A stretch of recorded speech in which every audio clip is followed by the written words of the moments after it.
Okay, so now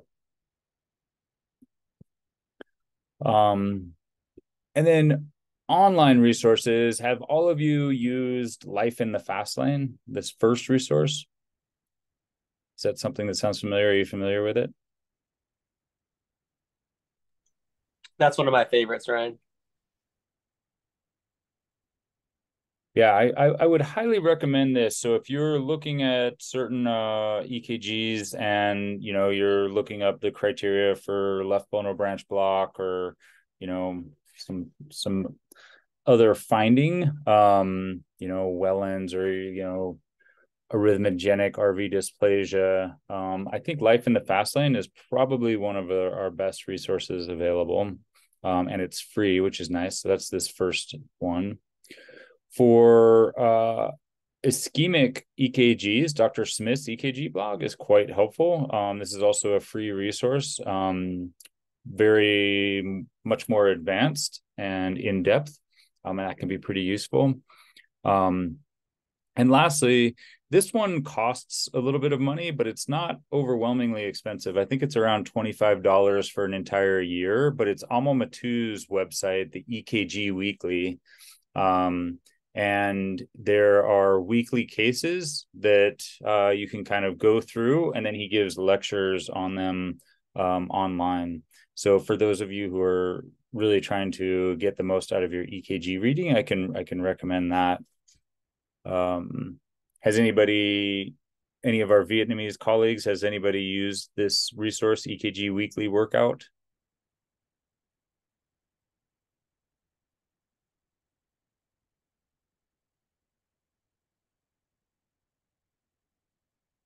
Sound like it. I'm gonna admit one more person.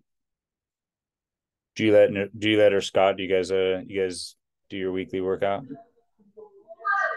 I do. It's left over from residency, and I don't know if they haven't figured out I haven't paid them yet for for the next year, but I enjoy getting it every week. It makes me do it. So Yeah. I encourage our residents. I set a little reminder on my phone just to kind of check it out because a minimal amount of time, but a good amount of learning.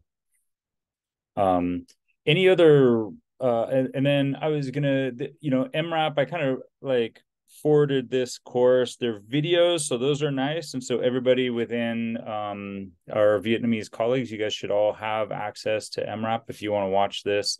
This is the search function on MRAP is not great, but if you're interested, this is the QR that will get you to kind of this EKG page, if that's helpful at all for you.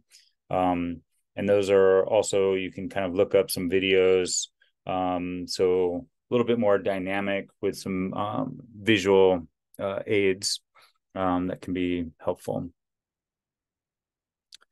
Any other resources that people might recommend or that you're using in Vietnam that we might want to be more familiar with?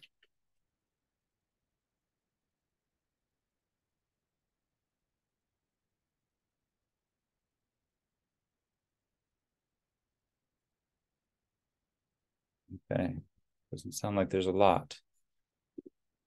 So we'll go through this part pretty quickly because it sounds like you all have a lot of experience reading EKGs, but it is kind of important just to kind of remember that there is a system. You want to make sure that you're not missing anything. Kind of the standard approach is here on your left. There's other approaches like the rule of fours. For me, those are less intuitive. So I think that for this talk, we're just going to kind of focus on the kind of the rate, rhythm, access intervals, and ischemia. Over time, that will become automatic, and you'll be kind of identifying, especially in the department when you're being handed a lot of EKGs, you'll be uh, looking mostly for immediate life threats and then the other stuff. But for this introductory kind of part of the talk, we're just going to focus on the rate, rhythm, access intervals and ischemia. So before you even get to that, you always want to know, what is the clinical context? Is this person coming in for syncope? And just like Kit mentioned, is it dyspnea? Is it chest pain? You want to know if they're stable or unstable, because an unstable patient, oftentimes you have to take action before sitting there and analyzing your EKG. If they're stable, you might have some more time. And then a really powerful tool is looking at a previous EKG. If you have that access, if you have medical records that you have access to. So I would kind of start your process with all the three of those three things. So let's look at rate. Rate can be either normal, which is 60 to 100 beats, slow, which is less than 60, or fast, more than 100. Slow, we called Brady. So we put Brady in front, and fast, we put tachy in front in English. So why don't we have, who can tell me the rate of this EKG?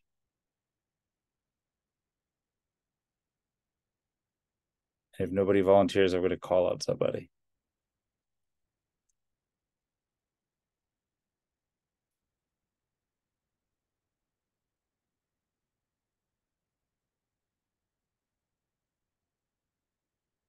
I know this part is challenging, but the questions are only going to get harder. Dr. Kit, are you able to answer this for us? Yeah. Okay, but when I look this ECG, I see that heart rate is very high. It 180 BPM. Okay. And ST it quite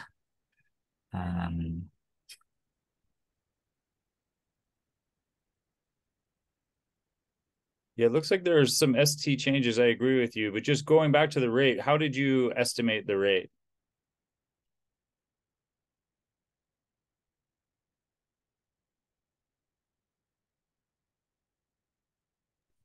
I see ST top down.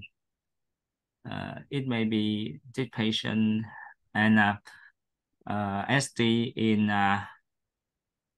V2, V3, RAM to RAM V2 to V6, D1 top down, and ST in AVR a little bit elevated.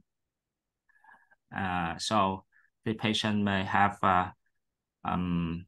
ischemic ischemia, especially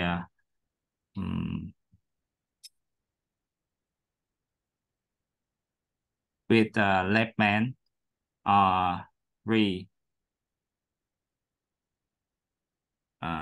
lead of coronary artery disease. Yeah. Mm-hmm. Yeah, that's a very advanced reading. I agree with you. I think there's kind of widespread ST depressions in the anterior lateral leads and elevation in AVR. So I agree. That makes me concerned also for left main. Can I just ask you, you estimated the rate of 180, and what method did you use for that?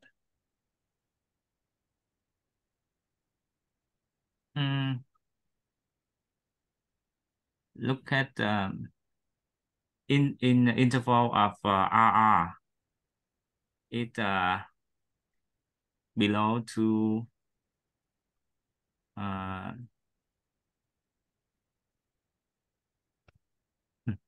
Few okay. boxes.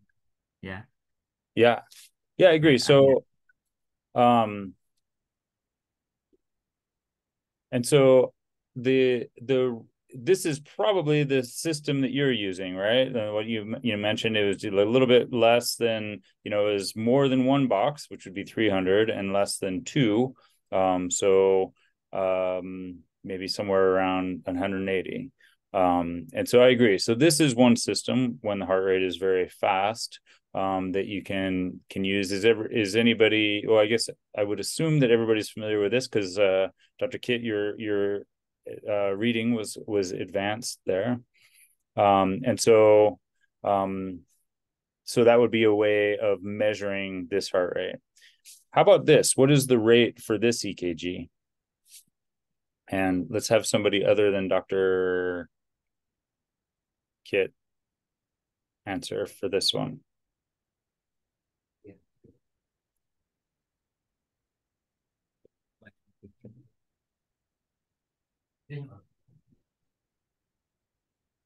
Hmm.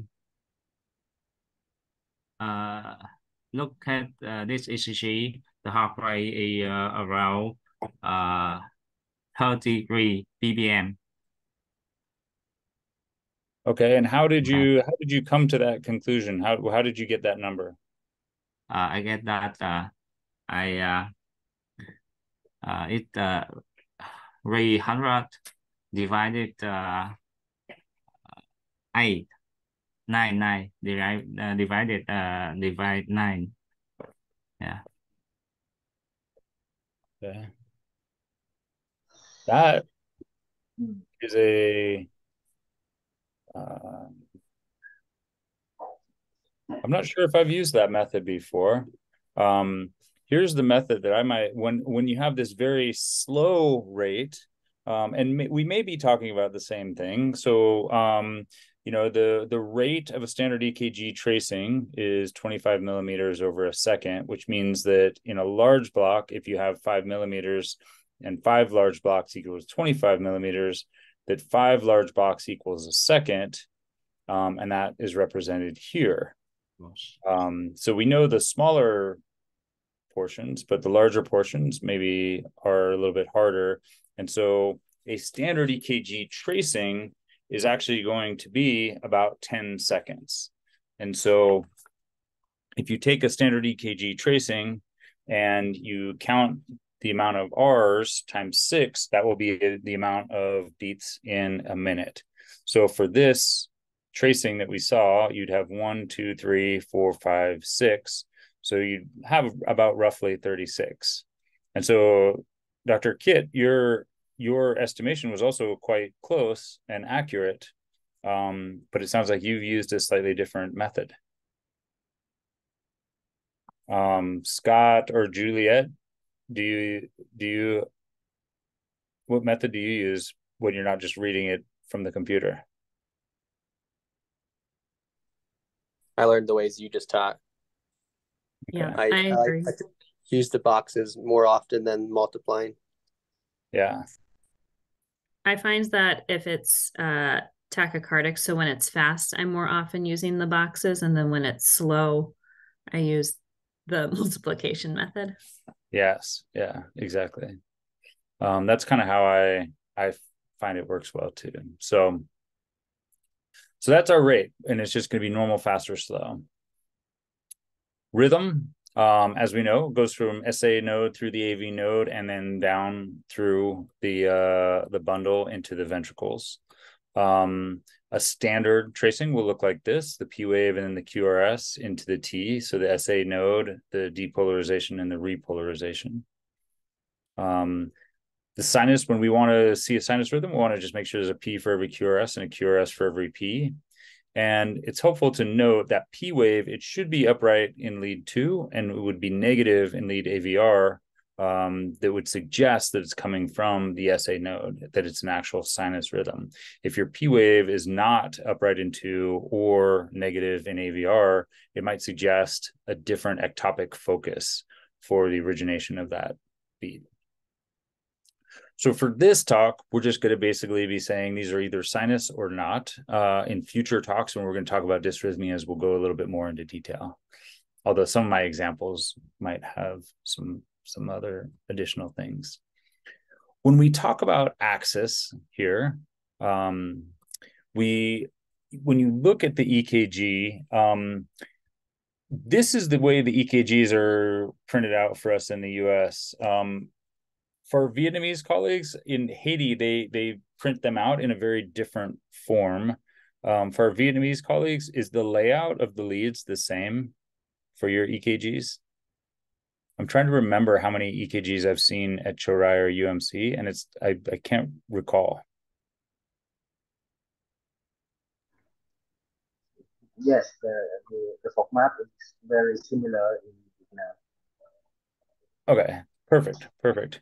So when you look at this, you can kind of make a division, and on the left are your limb leads, and on the right are your chest leads. And so your limb leads, 1, 2, 3, and then augmented leads, VF, VR, and VL, are looking at the plane of the body in this kind of coronal plane. The chest leads, the V1, 2, 3, 4, 5, 6, are looking at kind of an axial plane. And so it's kind of helpful to kind of remember that. And remember that each lead is looking at the heart from a different angle. And these are kind of the layout of the augmented leads, which are calculated by the computer. And then the chest leads are giving you that kind of axial plane. They're looking as a cross section of the human. So limb leads and chest leads. And so when you're looking at this, you can kind of look at your limb leads here, which is giving you the coronal plane, your chest leads here, which are giving you the axial plane. And then oftentimes there's a rhythm strip at the bottom of the EKG. So your eyes should kind of start developing a kind of a geographic familiarity with the layout of the EKG. The limb leads will give us our how we define the axis. And so if it's up in 1, that means that the impulse is going towards lead 1. If it's up in AVF, it means the impulse is going down towards lead AVF, which means that the average of those two would be in that 90-degree quarter. So it would be a normal axis. And I think you guys are familiar enough with this that we're not going to go through the details of it. But those are kind of the basis of axis. For intervals, also relatively simple. There's a normal time frame of each of these intervals. There's many different intervals, but the ones we kind of typically will look at are the PR interval, the QRS interval, and then the QT interval. So your PR is going to be normally between 120 and 200. Your QRS will typically be a normal QRS is less than 120 milliseconds, and a corrected QTC. We could talk about the details of that, but the relevance is, I think, easier to just kind of discuss the corrected QT. Normal is somewhere in the 350 to 450 range. You can have both a short or a long QT. So for intervals, we're just looking at PR, QRS, and QTC. So that was just kind of our kind of brief. I wasn't 100% sure where everybody was with their EKG knowledge. So a very brief review. It sounds like it's kind of review for most of you. So we can talk a little bit more about ischemia. Before we get into that, though, I was going to have you do a little analysis on a few different EKGs. So maybe someone who has not yet had a chance to describe one of the EKGs, maybe you could just describe this for us and just tell us maybe what the rhythm is and if you see any abnormalities. Part of this is me encouraging you guys to talk on this format because I know it's not easy.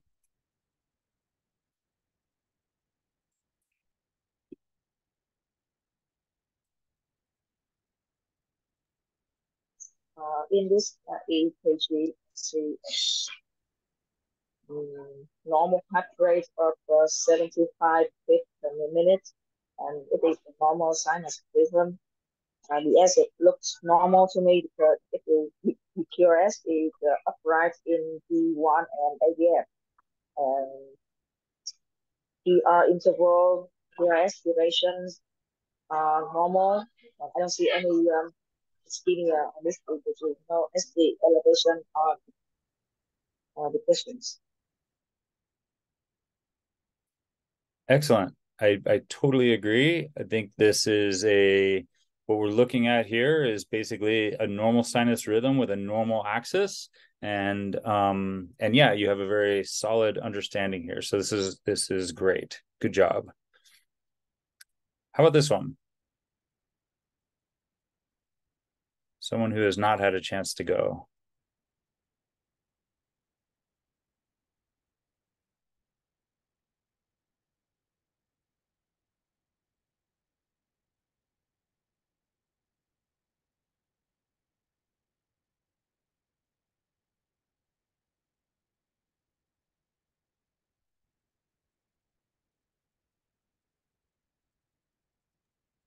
Ryan, I can go.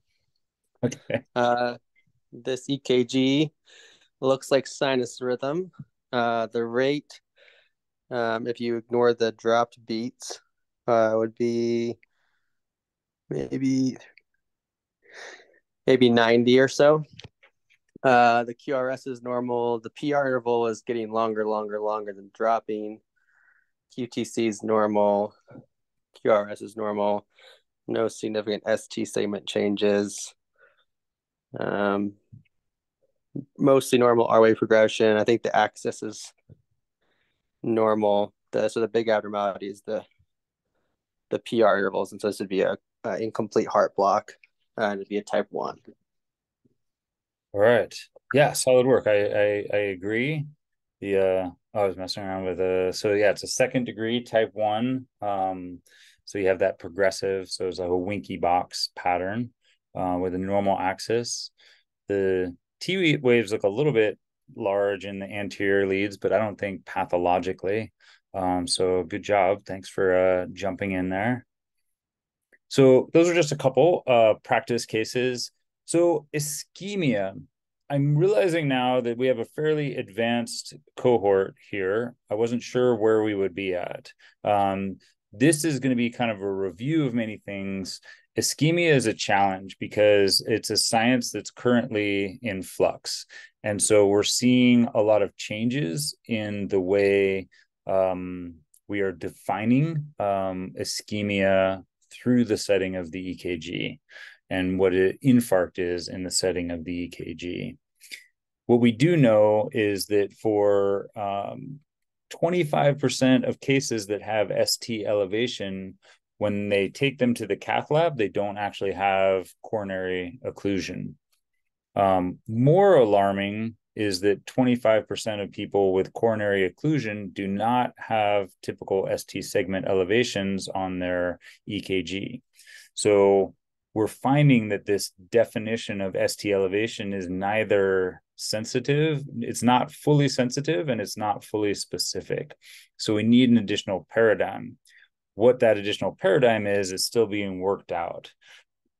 I did not include a lot of some of the new definitions of occlusion MI.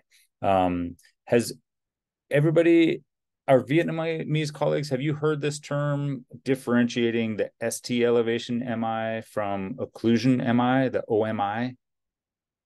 Or is that new?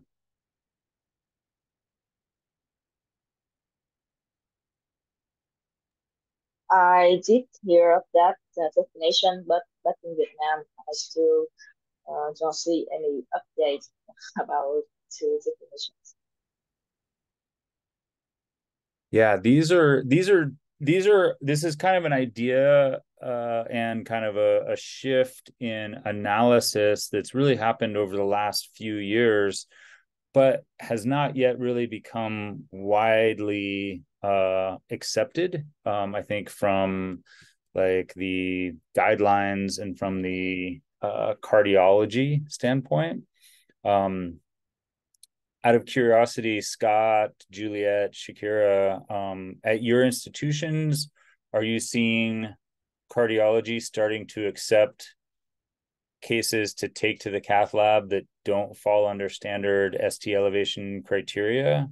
Or are they pretty kind of sticking with the current guidelines?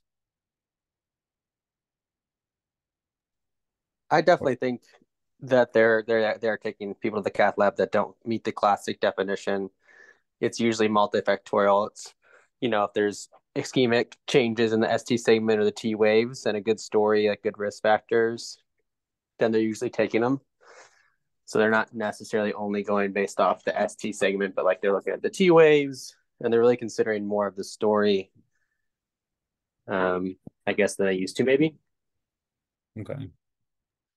How Yeah, about Ryan, I'll jump on and I can echo Scott. Sorry, it might be a little loud in the background, but it's very similar here, though. To be honest, it's so cardiologist dependent, and it kind of feels like sometimes it depends on their mood. But I do think they're going way more towards history. And we had actually this discussion with the patient who actually collapsed in our waiting room and then ended up having a VFib arrest. But repeat EKGs were never showed a STEMI. But the history, once they heard the history, was that he had chest pain for a few days. I mean, for a variety of reasons, it's more complicated. But they ended up taking him to the cath lab, and he had an occlusion. So I thought it just showed that they're definitely getting a little bit more progressive. Whereas even 5 years ago, I think without a STEMI on that EKG, even despite the fact that he died in our ER, they still probably would have had a harder time taking him to cath lab. Yeah. So yeah, I think we're kind of seeing a shift in what people are taking to the cath lab. But I don't think the definitions are quite as rigid. So it makes it a little bit hard because there's a variety. So I want to preface some of this is that this is kind of this is a science that's in transition currently. So it makes it a little bit hard to give a talk about. But for review, context is super important. Like we talked about, that clinical context. I'm actually glad that both Scott and Shakira, you basically said this as well. So, you're knowing that your EKG is not 100% sensitive and 100% specific, knowing the context of their symptoms is incredibly important, because they may have some ST elevations, but a completely unconcerning story, and they might not benefit from a cath lab or an intervention, and vice versa. They may not show that ST elevation, but their story is so concerning that you may feel that they would benefit. So the clinical context, and then taking into account the overall workup. Sometimes you can see your EKG in a different light if your workup is telling you a certain thing. So if you have like increasing troponins, you may kind of read that equivocal EKG differently. Or if you have some other workup that could explain their maybe you're actually worried about a AAA or a PE, and your workup is indicating that, you may be less inclined to send them to the cath lab. And then remember that any one EKG is just a static point. So looking at their old EKG and repeating the EKG is a super powerful tool. So if you get the EKG back and it's kind of questionable and you're not really sure, repeating that EKG is one of the most powerful things you can do. So where I work now, there's things that are not great about it, but one thing they do well is they get lots of EKGs. And so it's very easy for us to get repeat EKGs. In some ways, Scott and Juliet and Shakira, you will appreciate this. We're so short-staffed in the waiting room that oftentimes the residents have learned that if they want to get a repeat set of vital signs, they order an EKG, and that gives them a heart rate because they can see it on the EKG, and they're more likely to get an EKG than they are to be able to convince somebody to go take a set of vital signs, which is a very strange scenario. So step one is clinical context. Step two is kind of the usual suspects. And when we say the usual suspects, we're talking about what are the formal definitions of ST elevation MI. And currently that is defined by the fourth universal definition of MI. And that came out in 2018. Hello to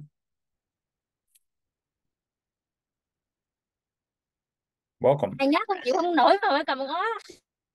Hi. And so this definition is kind of what gives us our standard definition, and it's the new ST elevation that's greater or equal to 1 millimeter at the J point. And when we talk about the J point, that's the inflection point after the QRS where it transitions into the ST segment. And you want to compare that J point ideally to the TP segment. It's pretty tempting to compare it to the PR segment, but it's more accurate to do TP. If there's variation in the TP or you have a wandering baseline, you can use the PR, but preferentially, if you can compare it to the TP, you're better off.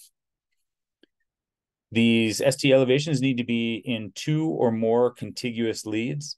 This is the importance of us talking about those axes. So even though the axis is kind of a review, it's really important to know these 2 contiguous leads, because oftentimes you may see ST elevation in just a single lead, like, you know, in V3, but you don't see it in any of the other inferior leads. So you need to be a little bit careful about that. And the reason why is it's suggesting, you know, obviously a occlusion in a certain coronary artery. So it makes sense that geographically those would be contiguous to each other or next to each other. And then we had mentioned sometimes in these anterior leads, you can see more elevations. So these, it can be more than 1 millimeter and still be considered not an ST elevation. If in leads V2 and 3, it's more, it's 1.5. It can be up to 1.5 millimeters and still be normal. Di just turned 40, so a year ago, he could have had up to 2.5 millimeters, but now he can only have 2 millimeters. So in this setting here, when we talk about those increased ST elevations in the anterior leads, we're looking at V2 and V3, and sometimes we can see, and so we want to measure this and see if it's more than these criteria. So if this was even a 40-year-old male, if you compare it to the TP segment, you probably still have 3 millimeters of elevation in that V3, so this would be considered a STEMI. And when Dr. Kitt looked at his EKG previously, he kind of mentioned a lot of these territories, they can be related to a certain coronary artery. So typically, this is kind of the distribution that you might see. And just like he mentioned, AVR oftentimes is left off of that map. But if you have elevation in AVR and diffuse ST depressions, that might be indicative of a left main coronary occlusion. These are the words that we use typically to describe the parts of the myocardium that are being affected by that. So inferior, lateral, septal, and anterior. And then the problem is in a left bundle branch block, we oftentimes have changes in our ST segment. So are you guys familiar with how we assess for ST elevation MI, of how we assess for infarct or ischemia in left bundle branch block?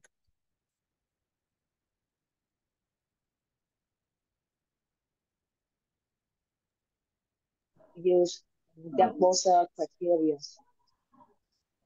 The Scarbosa criteria, yes, exactly. So this is exactly right. And you know, it used to be this is kind of from an older model where we are looking at 5 millimeters. So we either want to see concordant elevation, where the elevation or depression is in the same direction as the QRS complex. And if it's discordant, it used to be the initial Scarbosa criteria was more than 5 millimeters, but now it's considered to be 25% of the overall QRS complex. So we can use Scarbosa's criteria. My understanding too is we can use Scarbosa's criteria in paced rhythms as well. There are some suggestions from these definitions of ischemia, and so you can see if you see abnormal ST depressions, that can alert you towards cardiac ischemia, such as in this EKG. And then lastly, T-wave inversions. So this has gone under different scrutiny. And so in the definitions, there is some evidence that T-wave inversions can be suggestive of ischemia. And one of the classic findings that we see is this, which is really prominent T-wave inversions. Does anybody know what this pattern is called? It's a eponymous pattern.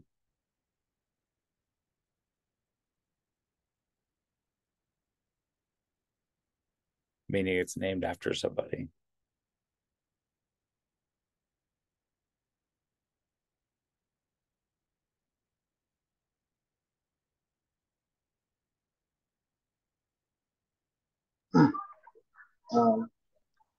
This Well, ECG with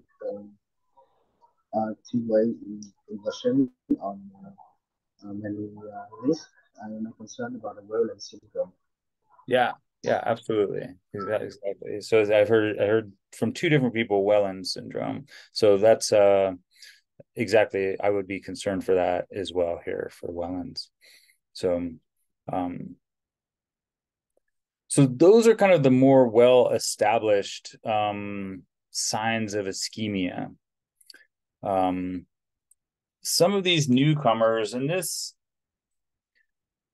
talk doesn't include all of the OMI features, but I think some of the things that have been studied, and this actually isn't in the kind of new OMI definitions, but there's some literature that suggests that new onset QT prolongation can be indicative of cardiac ischemia.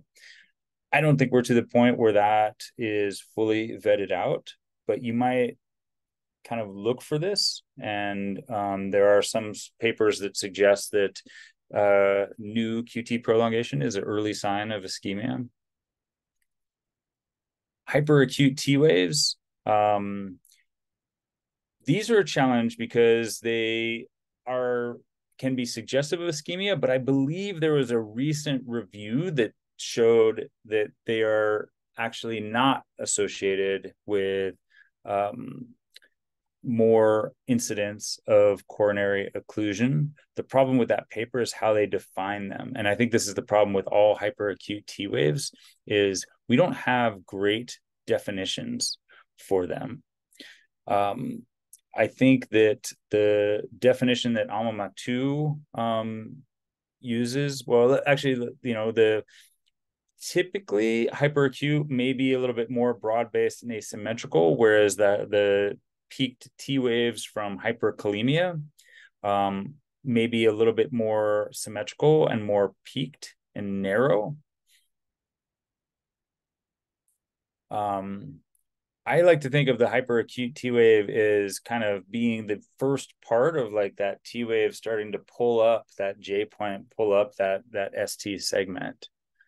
And so one of the definitions that Alma 2 uses, which I think is useful, is if you can fit your QRS complex and it would fit inside your T wave, that might be suggestive that you're looking at hyperacute T waves. So again, if the total complex of your QRS is comfortably fitting within that T wave, then you want to look at this. If you're not sure about hyperacute T waves, the best thing to do is just repeat that EKG in about 15 minutes. And then Dr. Kitt, you mentioned this one, which doesn't quite meet criteria, but if you're starting to see, because that lead AVR, there's a great paper called AVR, the forgotten lead, and it gets less attention. But as we're looking at it and you start seeing, maybe here we see elevations in that AVR and widespread ST depressions, that can be suggestive of a left main occlusion, just like you had mentioned. So don't forget that left main, don't forget to give that a look. Davis and Utah folks, are you guys seeing anybody taking like a left main elevation with widespread depression to the cath lab? Or is that not yet? I haven't had any cases like that yet to be able to comment. Yeah.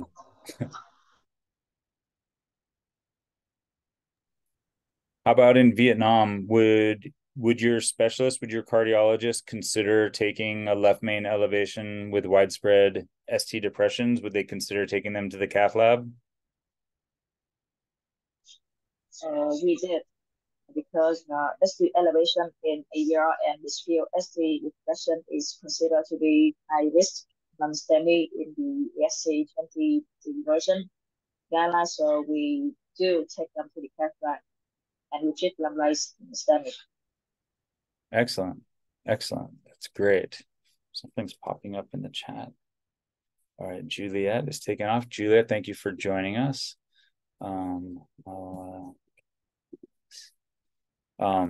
So yeah, so it's great. So it's great that they recognize, it sounds like your cardiologist may be even slightly more advanced than some of ours here in the US. So, this what I wish now that I had included a little bit more of the OMI criteria here, but I didn't want to make this too complicated or too in-depth of a talk. And so there is this move towards trying to identify other EKG changes that are that signify occlusion that don't meet the formal STEMI criteria.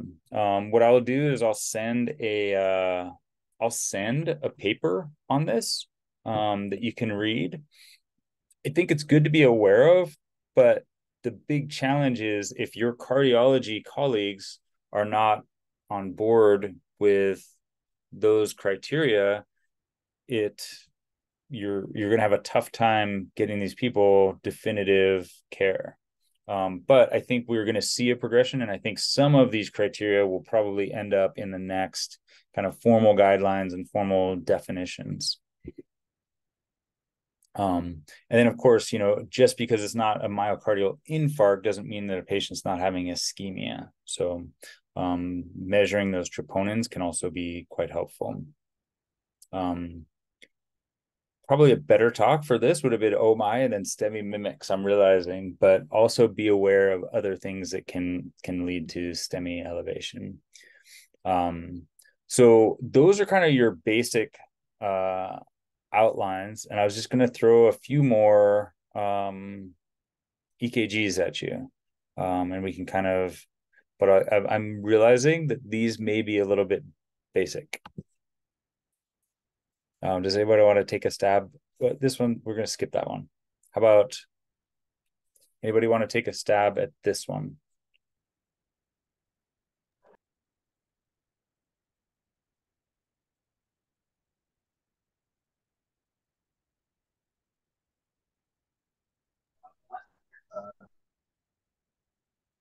So we are looking at an victim. I'm sorry, I couldn't hear you. We have the heart rate about. So we are looking at precapilar EKG. With the rate is about. Yeah, the rate, I agree, is about 30 or so. And the axis in northwest. The QRS complex is not relevant to the P weight at all, and there is a broad QRS complex.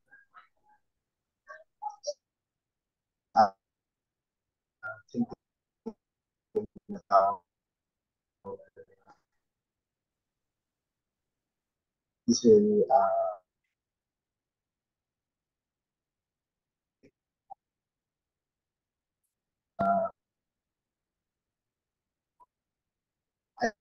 block. Yeah, unfortunately, I think you're getting it. I can't. I think there's a sound. The connection is bad, and I can't hear what you're saying. I think what I heard you say was that you mentioned the axis. So I agree. This axis is kind of down in one and down in AVF, so it's an extreme axis. And and sorry, I just couldn't hear. I think the connection was bad. And yeah, the QRS looks a little bit wide, kind of some type of interventricular delay, maybe a right bundle branch block. And then the the rhythm is notably, you mentioned the rate very slow, and the rhythm, I'm seeing P waves with no QRS complexes and almost a complete dissociation between the P waves and the QRS complexes. So we would call this a third degree block. And I'm guessing that you said that. I just could, like, the connection was bad. So I apologize for not being able to hear you. But this would be a third degree AV block. How about this one?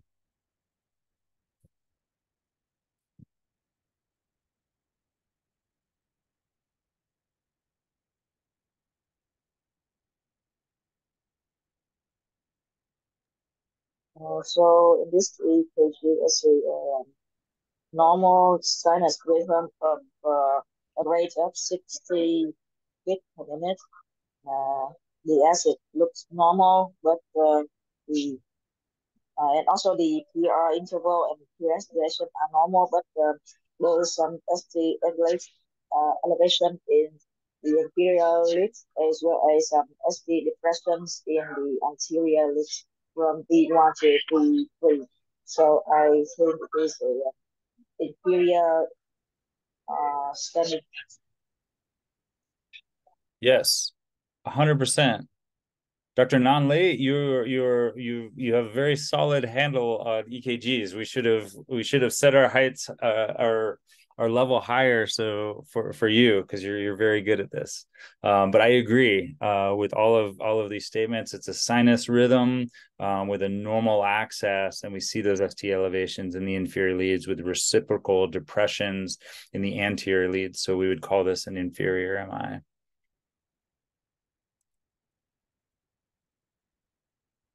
How about this one?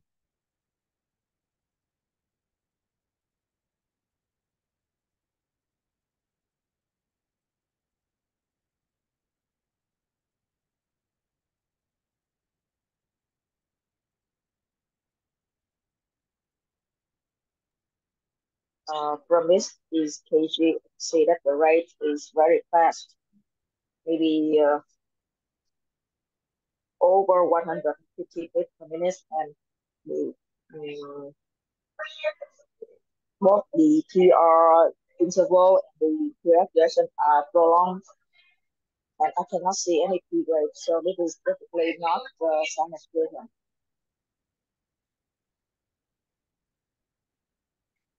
Yeah, I agree. We see a kind of a fast and wide complex tachycardia here. Ventricular tachycardia.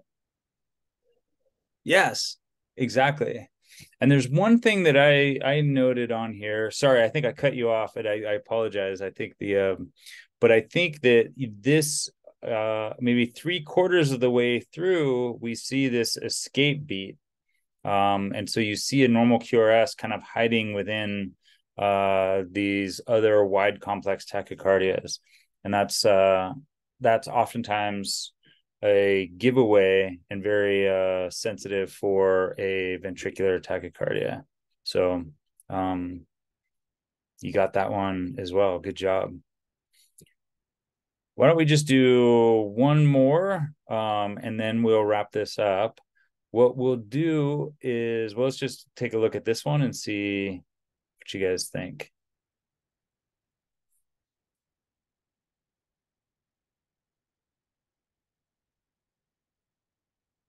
Tia, can you hear us? You should do this one. Hello. Hi, Tia. Okay. Long time no see you, huh? I know, I still can't see you because your camera's not on. The side, this EKG, so maybe the sinus rhythm, VIS is normal. And I see ST elevate,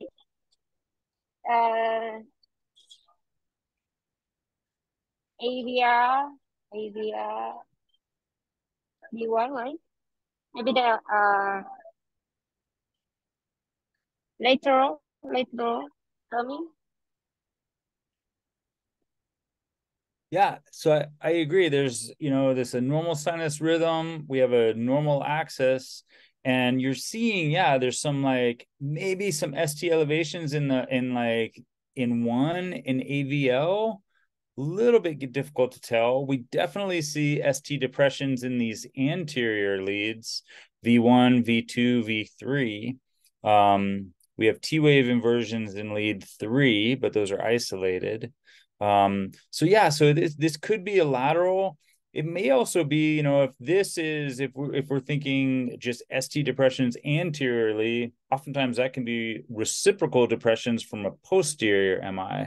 So I might also be worried about a posterior MI in this person.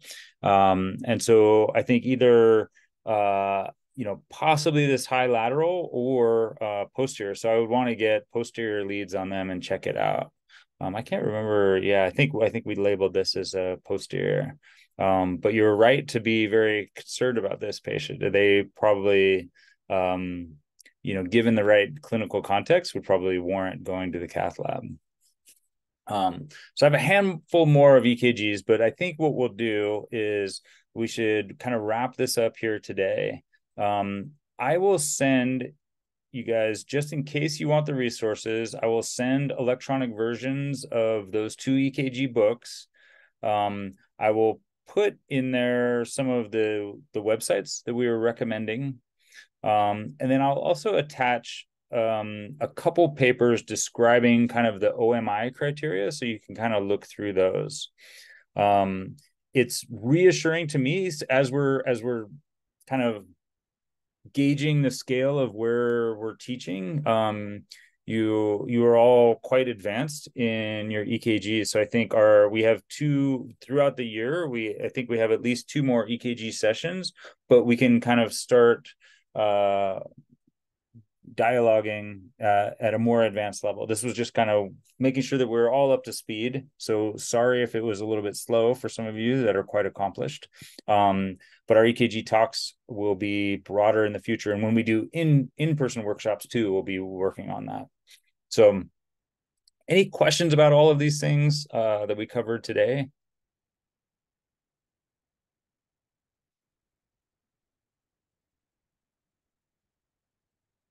And I wanted to give positive reinforcement and congratulations on everybody that participated. You guys are doing great. As we get to know each other better, I think it will become easier, especially when we're doing cases. So I'm really liking to see the interaction. So I really love hearing your voices and seeing your faces. It's good for us to hear you as well as for you to hear us. So that's going great. We're going to be transitioning into our next block starting next week. That's going to be dyspnea. And I think Juliet will be leading that, Juliet and Shakira. So we're going to continue doing things. If you guys have any feedback as we kind of, as we're changing the format of these, if you have feedback, things that are working well or not working well, please let me know, because we have the opportunity to make changes as we're going along. And so just let us know how these things are all working for you. I'm going to skip through some of these, and I should have gone to I wanted to get credit for my final slide here. If you do have questions, feel free to email me, but tomorrow later today for you guys, I'll send you a summary of all of the things we talked about. So thanks a lot, and we will see you all next week. Bye-bye, también. Thank you. Goodbye. Yeah. And gaplay. Bye. Bye bye and gặp lại. All right. Bye-bye, everybody.